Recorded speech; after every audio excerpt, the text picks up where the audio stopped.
इमाम हसन ना अपनी एक बीवी से नाराज हो गए, तो इमाम हसन की नाराजगी बढ़ गई, इरादा हो गया तलाक देने का। तो इमाम हुसैन ने पूछा का भाईजान सुना है भाभी से नाराज हैं, तलाक देने लगे। तो आप फरमाने लगे हुसैन तूने कुरान तो पढ़ा होगा। अब भाईजान पढ़ा है, फरमाया अल्लाह कहता है हुन्ना लिबासुल्लकुम व अंतुम लिबासुल्लहुन, मर्द औरत का लिबास है, औरत मर्द का लिबास। फरमाया मेरी बीवी में कोई खामी होगी भी तो मैं छुपाऊंगा कि तुझे बताऊंगा?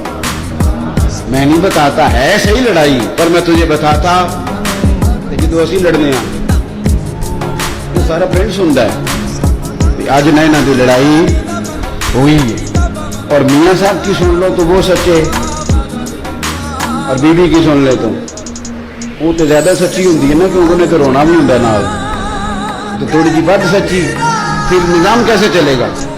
हजरत इमाम हसन फरमाने लगे भाई मेरी बीवी है, कोई गलती करेगी भी तो बेचारी की अकल थोड़ी है, मैं छुपाऊंगा तुम्हें बताऊंगा।